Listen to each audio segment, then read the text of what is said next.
You're listening to Smart Moves with your hosts, Ann Riley Caldwell and Matt Wilson.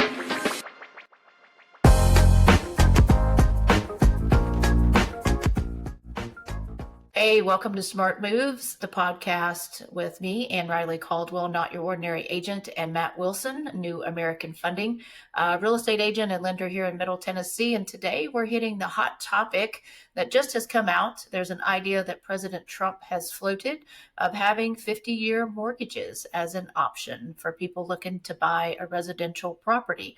So today we're going to take a look at what it would look like if you had a mortgage for 5 decades, also known as 50 years. So Matt, Mr. Lender over here, do you think that's a smart move or do you think that's a potential money trap? Well, in the famous words of General Akbar in Star Wars, it's a trap.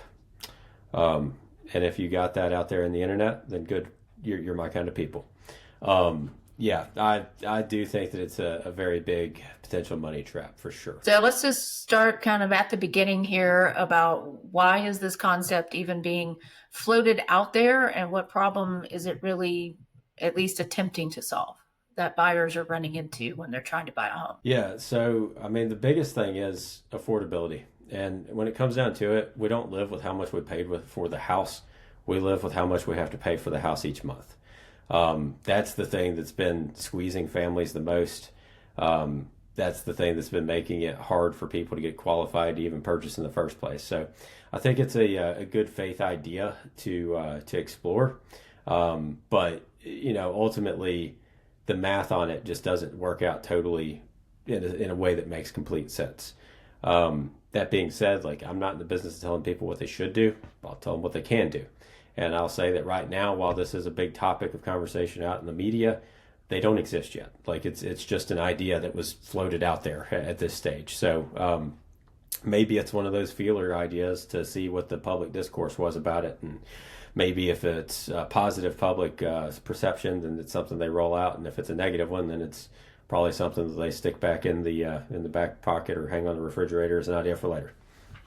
Yeah, so one of the things I've seen that you can feed into is the interest rate, because interest rates obviously drive payments. And we're going to do a segment all about interest rates and what affects those. So make sure you check that out, coming out soon, just FYI. But I've seen, information that if it works kind of in tandem with how mortgages are working now, that the interest rate on such a product compared to a 15-year or a 30-year loan, with 30-year being the one I think is in abundance out there, interest rates on those would potentially be higher. So do you agree with that? And if so, then how does the payment end up being lower? Yeah, I completely agree with that. And to answer your question, it makes the payment not really that much lower. So on average, you've got about a 0.5% spread between a 15-year and a 30-year. Obviously, we're talking about a product that doesn't exist right now, so we just have to go off the assumption it's probably going to be about a 0.5% more expensive than a 30-year would be, right? When I ran the math on that, if you took a $500,000 purchase price, put 20% down, and left the interest rate the same from 30 to 50 years, you'd save $300 a month, or roughly 10% of your monthly payment. But if you add that 0.5% into the interest rate, it drops your monthly savings to only about $100. In my opinion, if you're only saving $100, and that $100 is the difference between you buying that house and not buying the house, I probably wouldn't buy the house, because your insurance and taxes are probably going to change by $100 a month over the next several years anyway. Yeah, that's the thing is, it sounds great on paper, kind of, maybe not. The whole affordability around it, which is what you mentioned, is why there's a buzz about it and it sounds great. But I think, first of all, interest rates would have to be equivalent to a 30-year mortgage somehow, because also I would assume there's at least the potential that fees up front potentially could be higher, because there's just a greater risk, is there not, to a lender to hope that somebody is going to make a mortgage payment for 50 years versus 30 years. Yeah, there's immensely more risk to a 50-year versus a 30-year. Number one, like right this second, you can't discriminate for any reason whenever you're doing a mortgage. I assume that's not going to change for a 50-year. Well, you may be thinking, okay, Matt, why are you talking about discrimination? Let's get into age. Let's say that you get a 95-year-old that wants a 50-year mortgage. You can't turn them down for it, and they might make it to 96. I don't know. They may make it to 150. Who knows? But if they don't make it to 150, then at some point during that mortgage, the likelihood that you have a deceased borrower is very, very high. The second thing that a lot of people aren't talking about that I've seen anywhere online is the fact that, by and large, the average home values have appreciated over the last 30, 40, 50 years by about 4% on average a year. Not every single year, but, it's an average. If you take that average with a 30-year mortgage, you're amortizing it or paying it down fast enough that you're growing your equity stake in the home just by the fact that you're paying down the mortgage that fast. Well, plus the appreciation is appreciating fast enough that kind of increases that spread there. If you're on a 50-year term, so little money is going to principal up front that you put yourself in a position where it's almost like whenever you go buy a car at that stage, and you finance the car for 10 years or something ridiculous like that, and you wonder why you're never not owing more than the car's worth, right? So from that aspect, it could be pretty hairy too. Likewise, let's say that we get, say it does come out of 50-year. Well, the odds of a mortgage insurance company being thrilled with that math is not going to be very high. That's another thing I've not seen anybody talk about, which means that probably to get the 50-year term, you have to put 20% down. So, because maybe I'm wrong, but if there is mortgage insurance that's going to be available on it, that's going to add even more extraordinary expense to an already extraordinarily expensive loan. Well, can you tell everybody who doesn't know real quick what mortgage insurance is? Yeah. So mortgage insurance is essentially insurance against yourself. So if you don't put 20% down on a conventional loan, you can put as little as 3% down for a first-time home buyer, 5% for a non-first-time home buyer on conventional.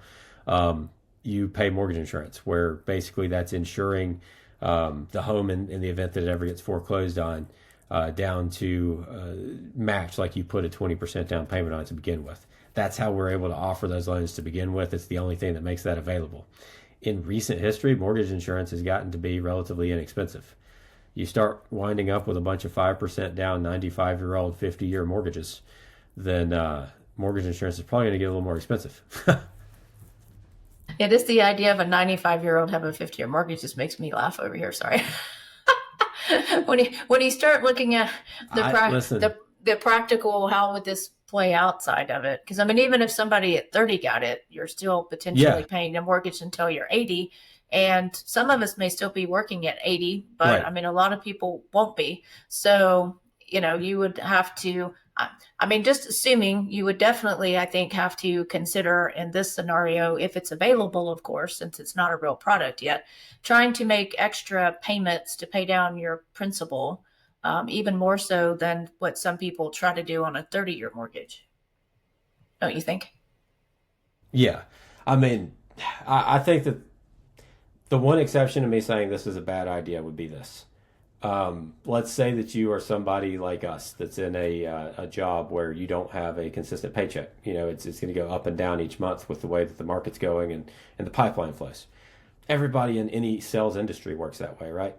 Well, if you could get the same interest rate on a 30 and a 50-year loan, that is going to give you some more flexibility by a few $100s a month, so that if you've got a down month, you're not quite as strapped. That being said, you know how people work in America. We all know how it goes. That extra $300 is going to get turned into extra chai lattes or something like that is what's going to wind up happening there. It's very rare that I talk to somebody that I advised, hey, you should pay a little extra on your mortgage probably, that I talked to them a year from now and they actually did. I've done countless cash out refinances over the years for people to consolidate debt. They could take that extra payment, and some of them would be completely debt free right now if they followed my advice when I started my mortgage career. There's also a long list of those same people that I've talked to since then, and I've had to do another cash out refinance because life hit again, or they were just undisciplined with the new cash flow. So it is wishful thinking to think that that's the way, but technically, I guess, if you wanted to find a silver lining, there's one. Yeah, because, the equity piece is a huge piece that you touched on, because if you're paying almost all your mortgage payment in interest and not in principal, if anything happens, I mean, it feels like to me, because you're the math expert, that if you have a 50-year loan versus a 30-year loan and something does happen and you have to sell this house in 3 to 5 years, you're possibly going to be, you could be losing money even if you have a 30-year loan, but less likely. It seems like you're really kind of sort of trapped. When I ask you if it was a money trap, it's also possibly we have to live here for a really long time trap, because you're going to lose so much money if you have to put that home back on the market and pay all the fees and things associated with it. And you really don't have as much equity in it as you would have had with a 30-year loan, correct? Absolutely. I think that's a really good point.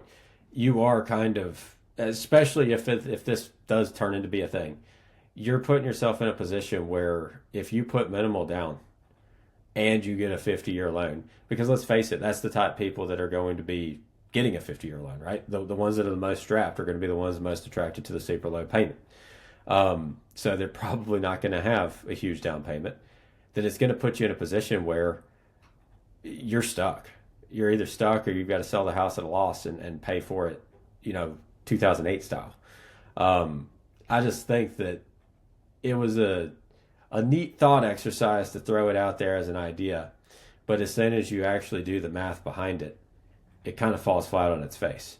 Now, to be fair, we may look back on this conversation 10 years from now and people look at me and say, wow, okay, boomer. Back in the day, our grandparents had a big problem with a 30-year loan. Maybe 50 becomes the new normal. But mathematically, you can at least make an argument that a 15 and a 30-year loan makes sense. It just takes a lot longer to make sense, obviously, at least 20 years longer to make any sense for the 50-year. So it just, yeah. I know this whole thing so far has been me just completely just dunking on the idea, but it's just not, it's not a practical way to actually create more homeownership affordability, unfortunately.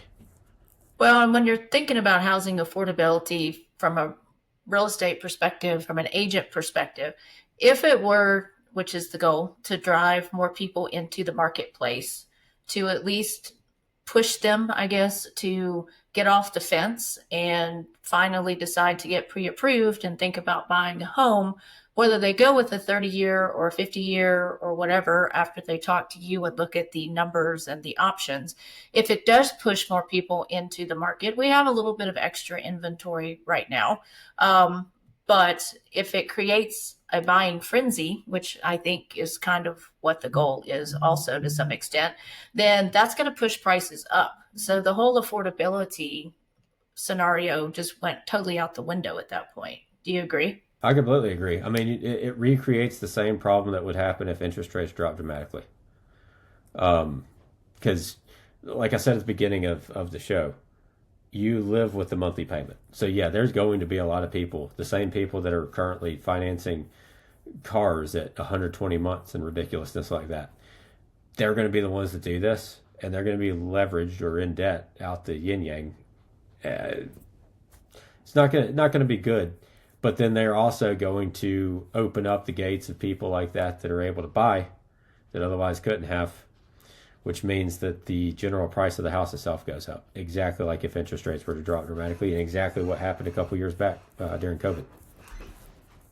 Well, and also when you run calculations for people, if you look at the amount of interest that you would be paying to get a marginally lower payment at this point, again, just assuming the assumptions that we've talked about so far with it being a higher interest rate to start, et cetera, you could potentially be taking that money and investing it or putting it in a retirement account and potentially doing better things with it that would help you than trying to stretch out your mortgage payment for another 20 years, correct? Absolutely.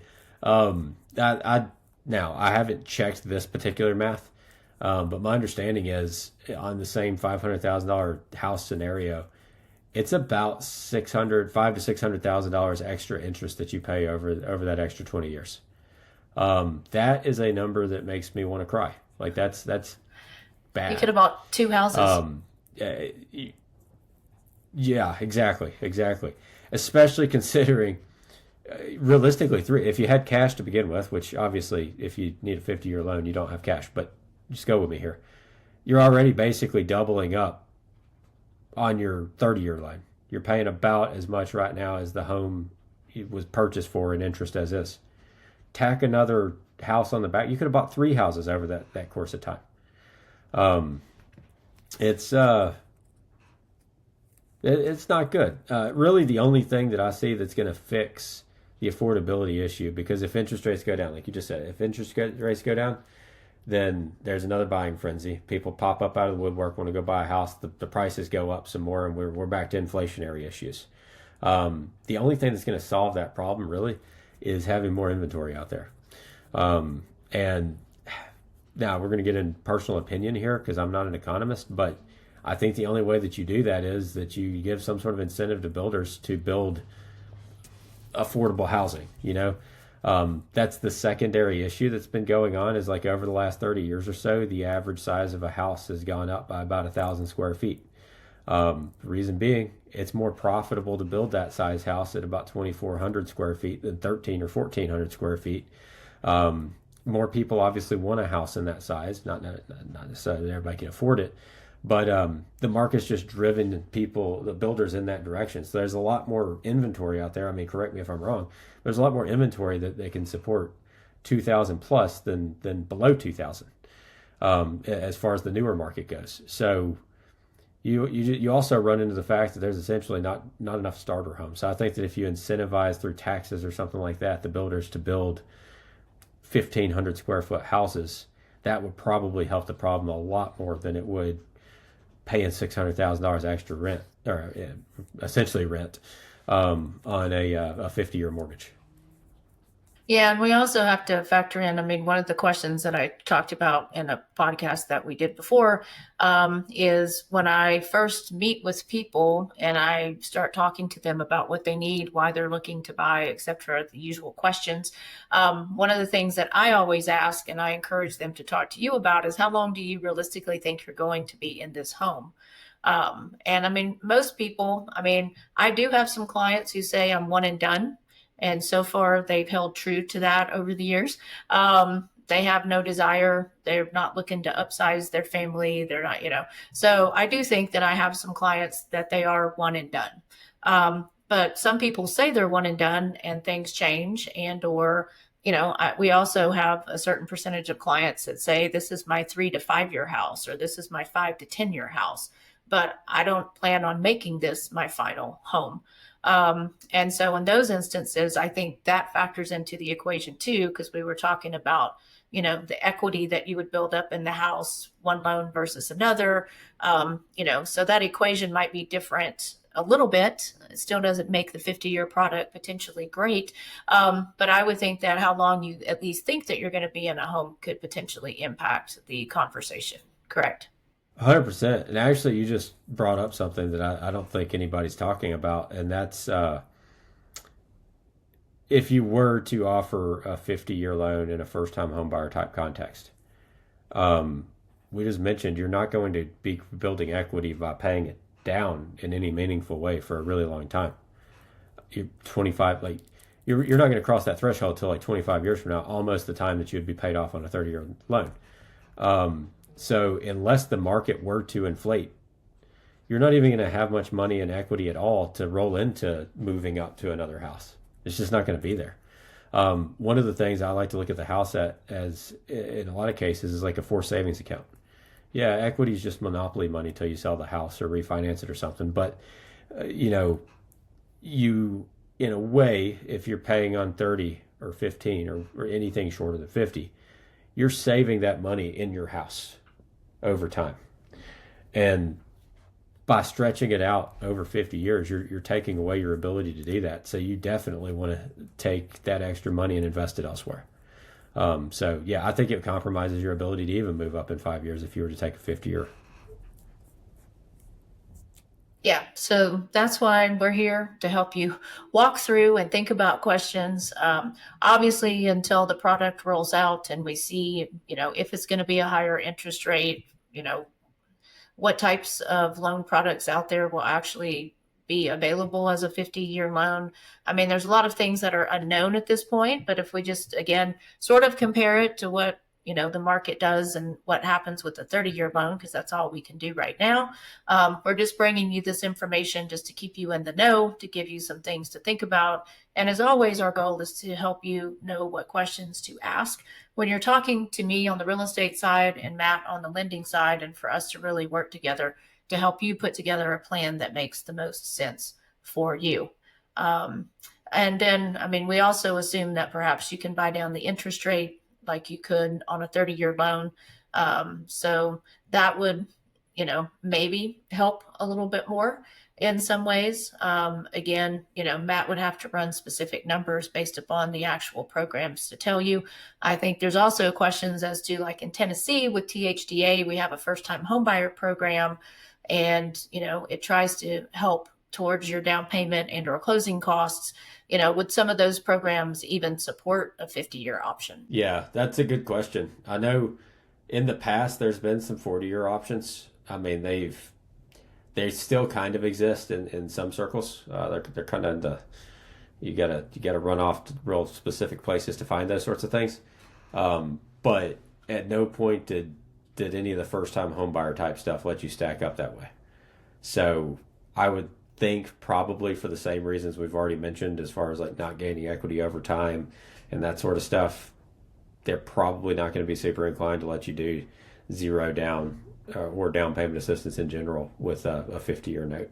Because I mean, your odds of being in a positive equity position if you do that is very low for a very long time. Yeah, because I would just think that there have to be higher fees and there have to be something built in, because the risk of a foreclosure goes up so significantly. And I mean, lenders are in the business to help people, but they're not in the business to get a lot of houses handed back to them in foreclosures. So that's going to be a huge factor that, in addition to what the government allows, I mean, I think a lot of lenders, there's something called lender overlays that Matt can explain really quickly, but I would just say, just knowing what little bit I know, which I know quite a bit, but not what Matt knows, I would think that would be prime category for you to also have to really see if there's any lender overlays on top of something like that, don't you think? You're 100% right. So to explain overlays, a lender overlay is like when you go bowling and you put the gutters up for the kids, right? Sometimes lenders are going to do that with the guidelines, whereas it may say in the actual Fannie Mae manual that you need 2 years of self-employment for a certain situation. I've seen situations where they'll say you need 3 with a specific lender. Or another popular one right now, everybody's also talking about the fact that conventional loans are no longer going to require a minimum credit score. That doesn't mean the specific lender you're using might not require a minimum credit score. That's an overlay. So absolutely, these would be a prime candidate for some serious overlays if they ever come into actual existence. And it's going to cause confusion for agents too, I imagine, as you're writing offers and stuff like that. With, is this actually a conventional loan or what? Who knows? Who knows what it's going to look like if it's a FHA offering or something like that. Hopefully it's not FHA. Goodness, like that would just add even more expense. But yeah. I hate to be such a Debbie Downer. I feel like I've just been down on it the whole episode. Well, that's why we're here, to give people an honest opinion, and again, guesstimating on a lot of factors, but I think our guesstimates have probably been in line and realistic. So yeah, that's why we're here to help you make smart moves. And obviously, if that product comes on the market, we'll definitely be here to help you at least look at it if you want to. And then Matt can run numbers for you and let you decide what's going to work out best for you. So before you do anything in real estate or finance, that's why we're here. I'm Ann Riley Caldwell, not your ordinary agent. Matt Wilson with New American Funding. This is our podcast, of course, Smart Moves. So we are here to help you make smart and strategic moves in real estate, financing, and sometimes just life in general. So anyway, we're excited that you watched this. If you have any questions, reach out to us, and we will see you on the next Smart Moves episode.